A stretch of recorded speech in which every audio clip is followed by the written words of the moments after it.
It's time for the Brouhaha Sports Show. Brouhaha Sports with award-winning sports writer Dale McKee and co-host Marshall Wood. Talking sports with the legends of the game and famous sports personalities. Brouhaha! Now to Marshall and Dale with tonight's guest. Good evening, everybody. Brouhaha time. Marshall Wood, Dale McKee at it again. Good evening to you, Dale. How's my Brouhaha friend doing today? Man, we doing good. We doing good, man. We doing good. We got everybody drafted. Oh, man. And we ready to roll, man. Well, I have not seen you this excited in quite some time. Yeah. Somebody said we might bring back the military draft. That's gonna be good. I wonder if I'm gonna get drafted. Hey. Man. Well, spring is sprung, summer's around the corner, things are winding up, things are taking off. What's winding up? How much longer we got of baseball to go? We got, it's getting close to. College baseball? Yeah. Well, we got 3 weeks, 3 weekends of the regular season, and then they start the conference tournaments, and then they go to the regions and all that. So we'll be finished with that probably about second, third week of June. Yeah. I guess spring practices are going on, or have they started yet? Well, I don't really know that hardly anybody's having spring games anymore. Yeah, I understand that, Dale. Kiffin did that last year at Ole Miss, didn't he? And didn't have one that had they played the games and all that kind of stuff. Yeah. I like that personally. Yeah. You probably don't, do you? Well, no, I mean, I don't know. I mean, as a fan, you want to go up there and see a game, I guess. Yeah.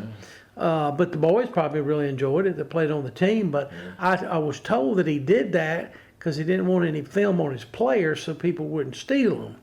But now you can't steal them, I don't guess. You can't?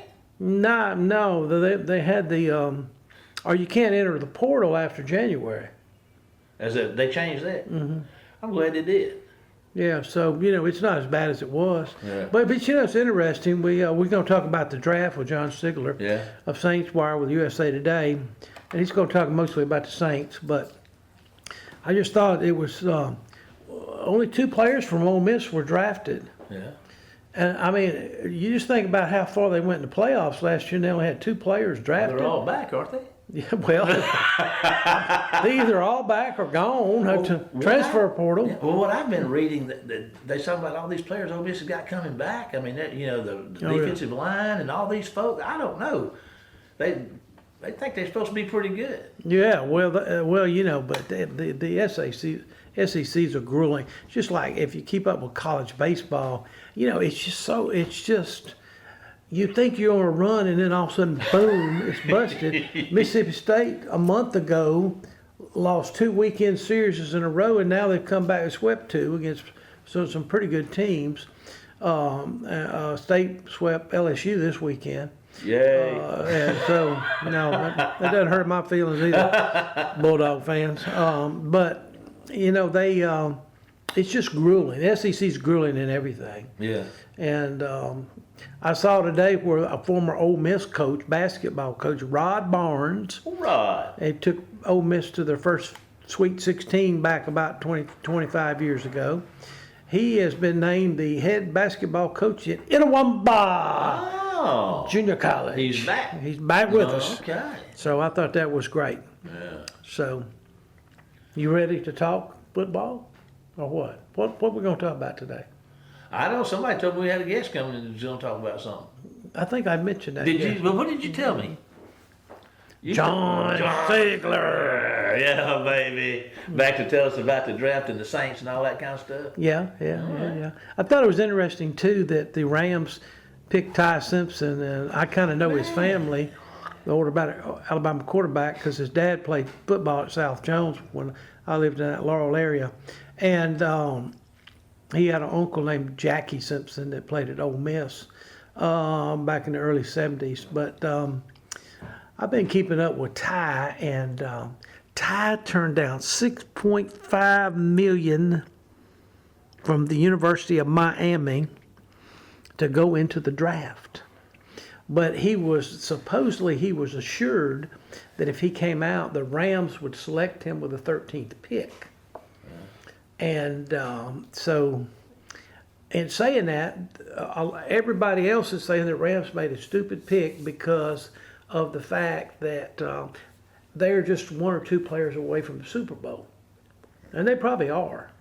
But people don't understand, too, that let's say, well, next year's quarterback class would be this and this. Well, the Rams constantly win. They're going to be way down here. Yeah. I mean, they were lucky this year to have the 13th because of the trade. But, you know, is anybody going to trade that number one or next year when Arch Manning comes out and the Oregon quarterback Moore comes out and Trinidad comes out and the guy from Texas Tech comes out? I mean, we're going to have a quarterback class next year. We're going to have about 12, you know. Yeah. So I say 12, but we're going to have a good half a dozen. Yeah. So it's just interesting. The draft's interesting. You got to do what you think is best in the long term for your team. But the thing about it is when the Packers drafted Aaron Rodgers and Brett Favre kind of got mad about it.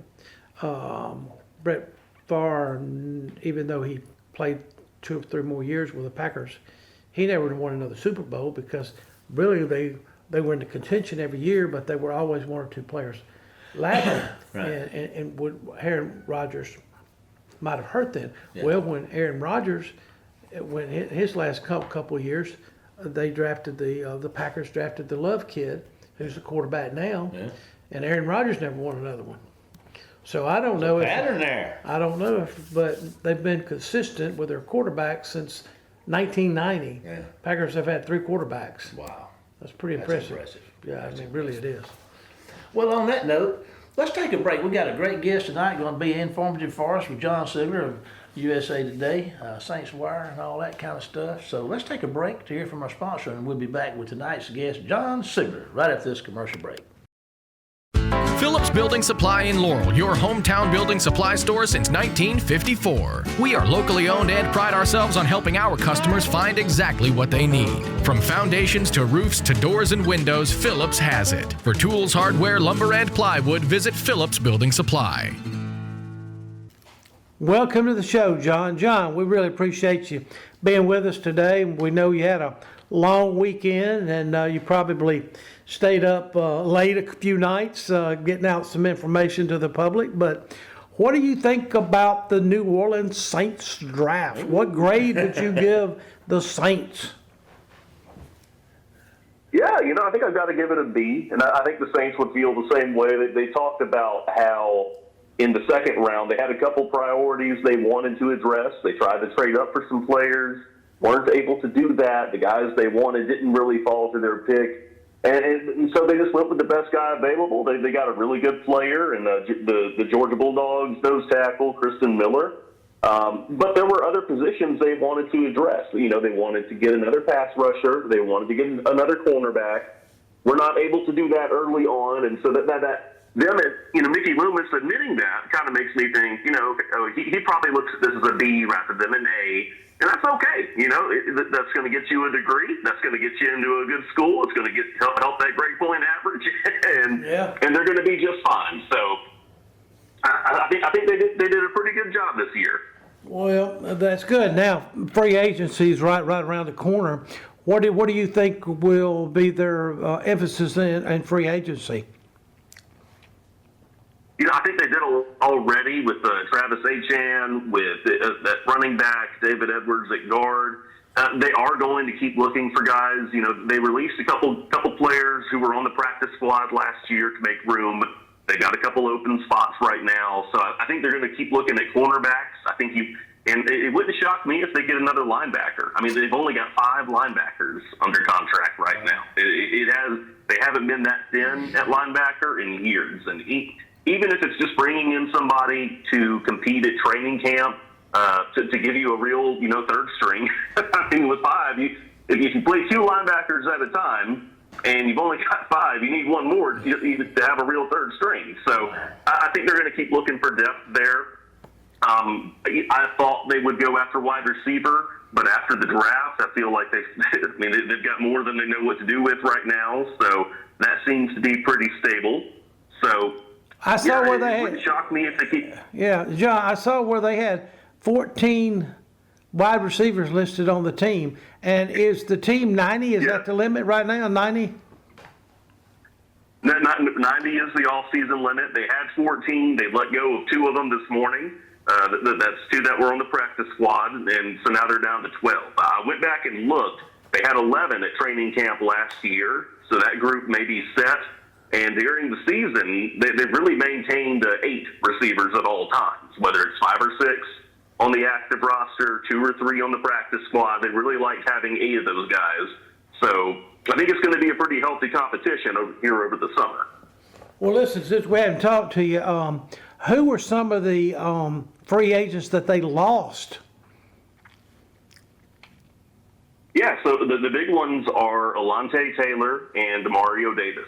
And those are 2 of your high-impact defenders. Davis has been, team captain every year he's been here, Pro Bowler almost every year he's been here. It just gets to a point where, Father Time is going to catch up eventually. And he's 37 now. I say that as a 34-year-old. He's feeling old, too. But he's getting kind of long in the tooth. He's the oldest active linebacker in the league. The Jets offered him a really good contract to go back to the team that drafted him in the first place. So that's a big loss, but I like who they brought in with Caden Ellis, his old backup, bringing him in from Atlanta after 3 good years. I think that was a good move. But the thing that really concerns me is who replaces Alontae Taylor there in the nickel defense. Who is going to cover the slot? Because they drafted a couple of these cornerbacks in the late rounds. None of them have a lot of experience in that role or just playing defense in general and at the college level. I know the Iowa corner, TJ Hall, very experienced, very good player. He's never had more than 10 snaps in the slot, I think, over his college career each year in, year out. So I'm really interested to see what they do there. One guy I'm looking at, my little conspiracy theory here, is I wonder if they might trade with the Indianapolis Colts for their slot corner, their nickel, Kenny Moore. It came out before the draft. He was given permission to seek a trade. Saints wanted to address that in the draft. We're not able to. So I wonder if they might flip a pick to the Colts here to bring him in and kind of put a Band-Aid on that, and we'll circle back next season to see what we can do about it. Did they ever entertain the idea of moving up from their 8 slot up higher? Mickey Loomis says they did not. He says that it was going to be too expensive.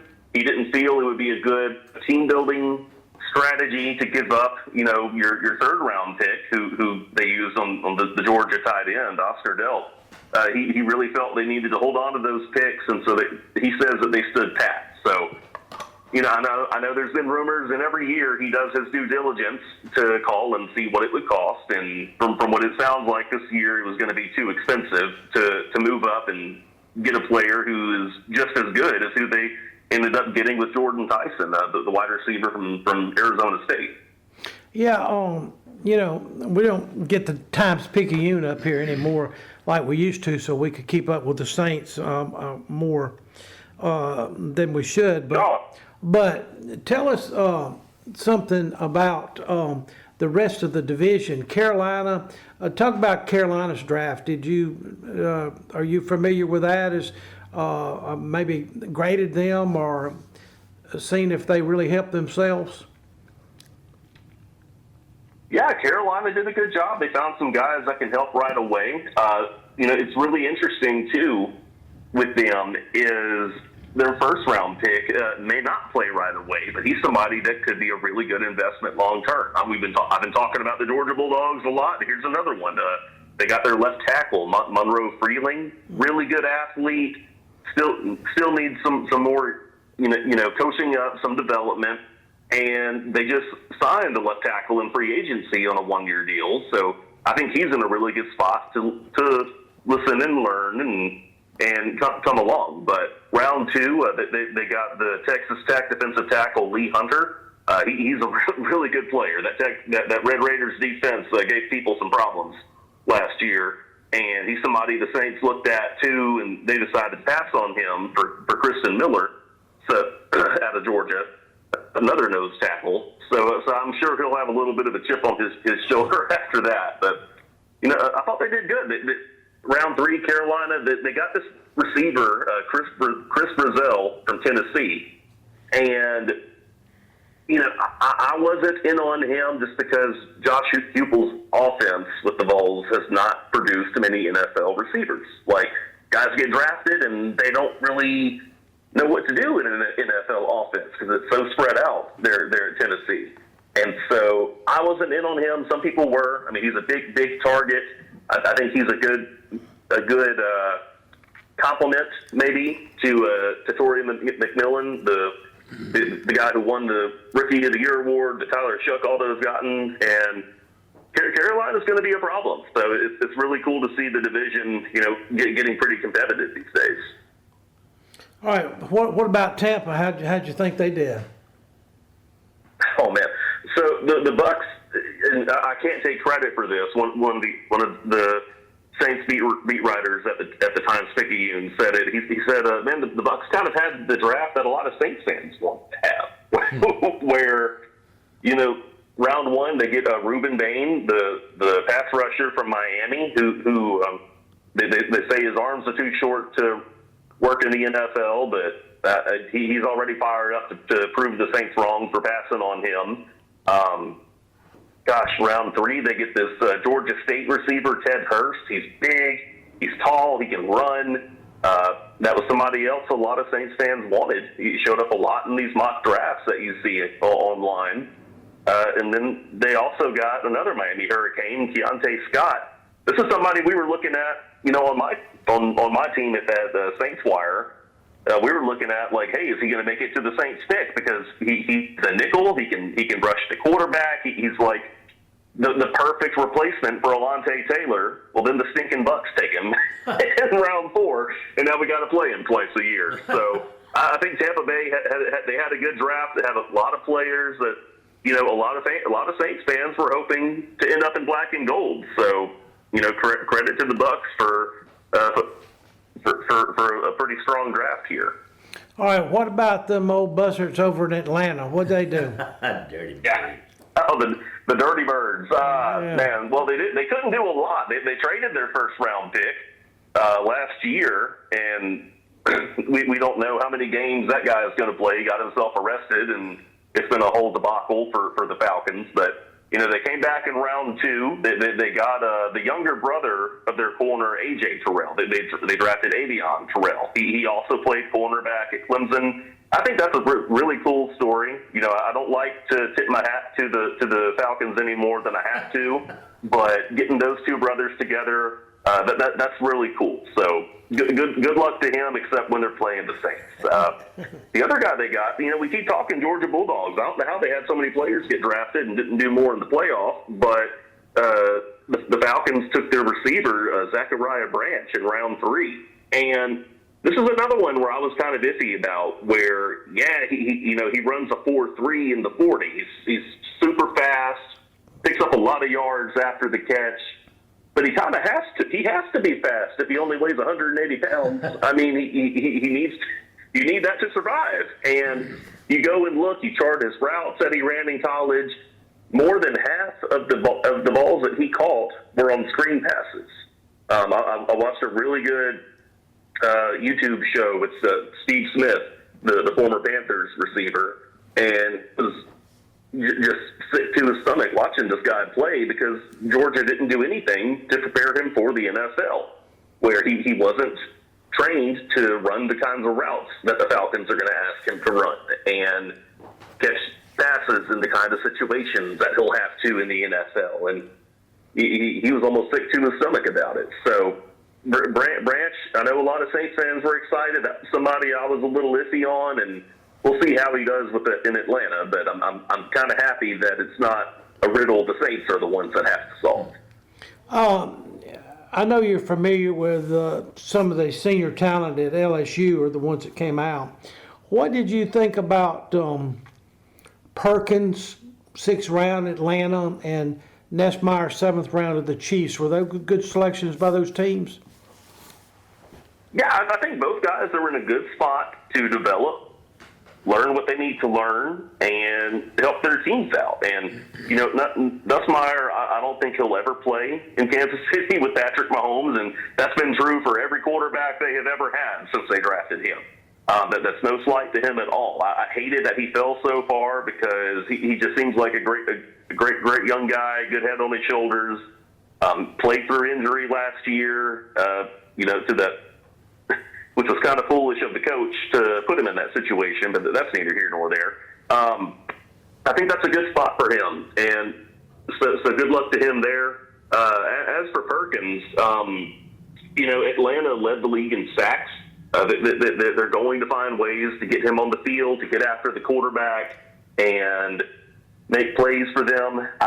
He's someone, too, I feel like if he had been given better advice leading up to the draft and would have worked out at the combine and would have maybe put on some more muscle to, fit what NFL defenses look for, he probably would have been a top 100 pick. I mean, he had, 35 tackles for loss in 3 years, something like that.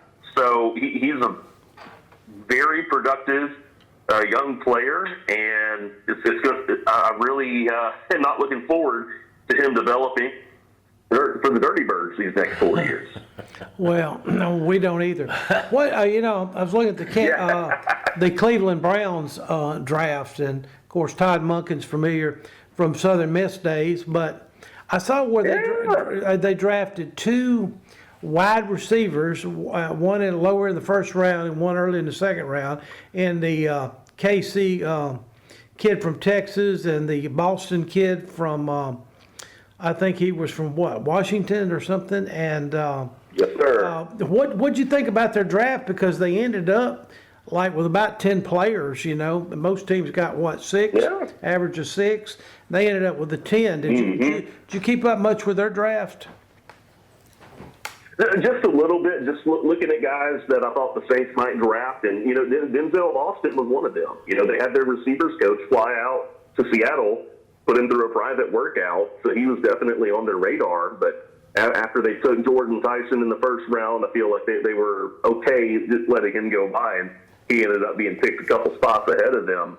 One guy I'm really excited for, and not to get away from your point with the receivers, is the safety that the Browns drafted from Toledo, Emmanuel McNeil-Warren. They made 2 picks in the second round. He was their second pick after Denzel Austin. And he was just a playmaker at Toledo. I mean, you're talking turnovers, you're talking smart football, not missing tackles, playing all over the field. He was somebody I thought might be a target for the Saints there at the 42nd pick. And instead they went defensive tackle, he fell a bit, now he's in Cleveland. So still in Ohio, too, after playing at Toledo. So good luck to him. But as for those receivers, I mean, you look at Cleveland's depth chart, they needed the receivers. I mean, they were kind of the opposite of the Saints, where they don't have anybody and they need to just keep adding in. I mean, we talk about the Saints having more guys than they know what to do with now. That's kind of where Cleveland wanted to be. So I think both of those guys are going to be fairly productive. It really depends on who's going to end up being the quarterback. I mean, the Browns are saying they're going to give Deshaun Watson another chance. I know Shadir Sanders has his fans, so he's going to have a lot of pressure to start him. So good luck to him, and it'll be something interesting to kind of watch from afar here. One other thing about the draft, and I was going to ask you one question about quarterbacks. What'd you think about Ty Simpson going to the Rams with the 13th pick? I know a lot of people are bashing him for the pick because they said, hey, you're only 1 or 2 players from it.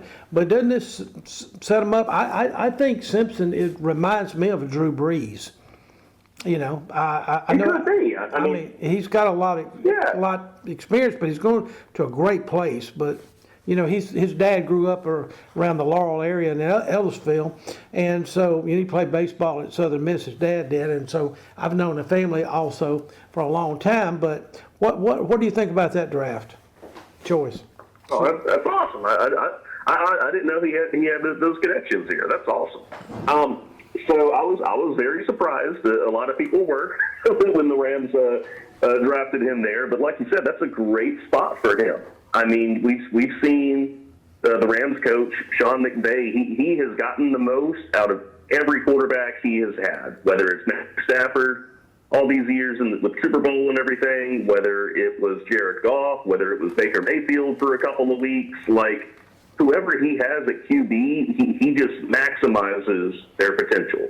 And I think that's a great place for Ty Simpson to go. I mean, Stafford, we didn't see him once all last summer. He had some kind of cryotherapy chamber in a Gulfstream RV trailer at the Rams training camp that he was in all day. So Ty Simpson, I think he's going to get a lot of practice reps with the Rams.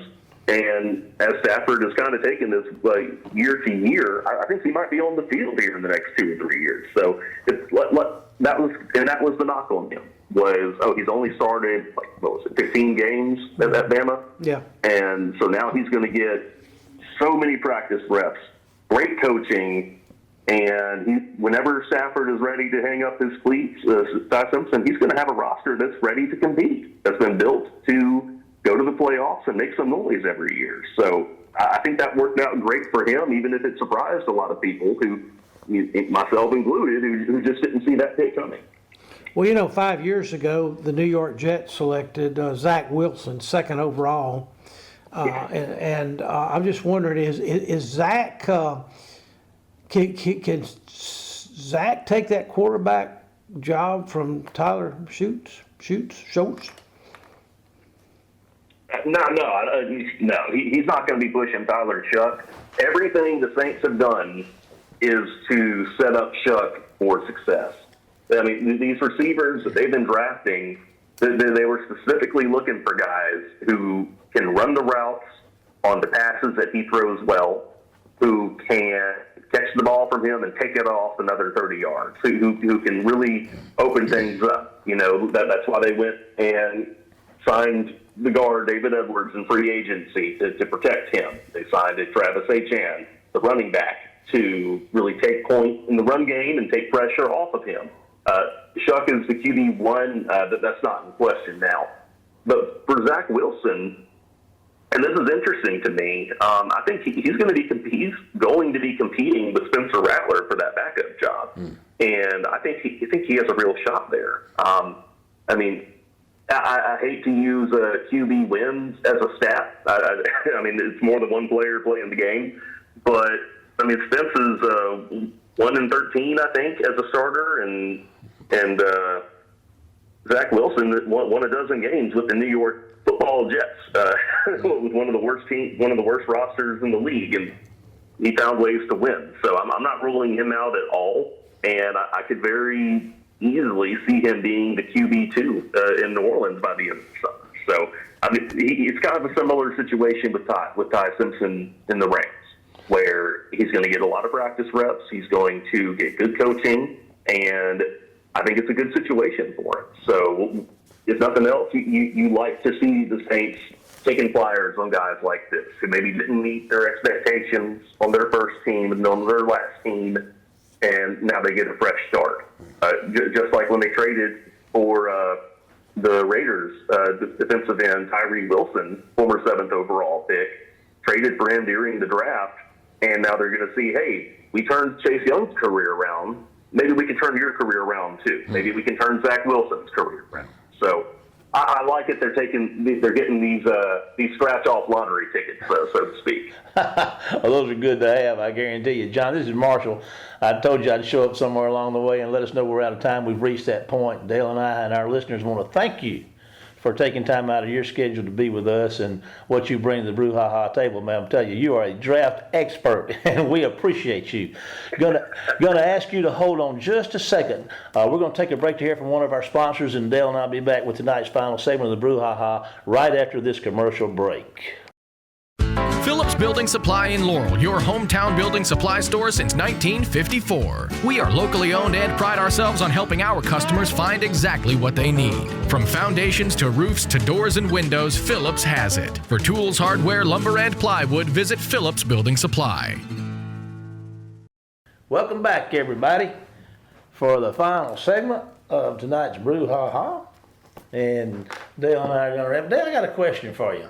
I kind of go through and look at these things, and I don't know if it's maybe we ought to have a Stump Dale segment or something like that. Like see if I can stump him. Well, did you see where that? No, we're not stumping me. Wait a minute. minute.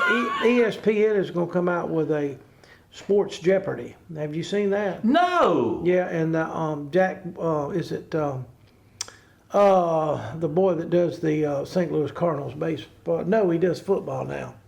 Football, NFL football. I've been doing it for years with Troy Aikman. What's his name? Was it Jack Buck or Joe Buck? Joe Buck. Yeah. Joe, not Jack. Jack's gone. Yeah. But anyway, he's going to be the host of it. It's going to be on ESPN. That'll be fun. You gonna get on there? Are you gonna try? I don't know. I have to check the landscape out. Well, let's see. This is like a sports question game you talking about? Yeah, Okay, I got one for you. Since you're into this kind of stuff, I am. the Major League Baseball's most unbreakable records.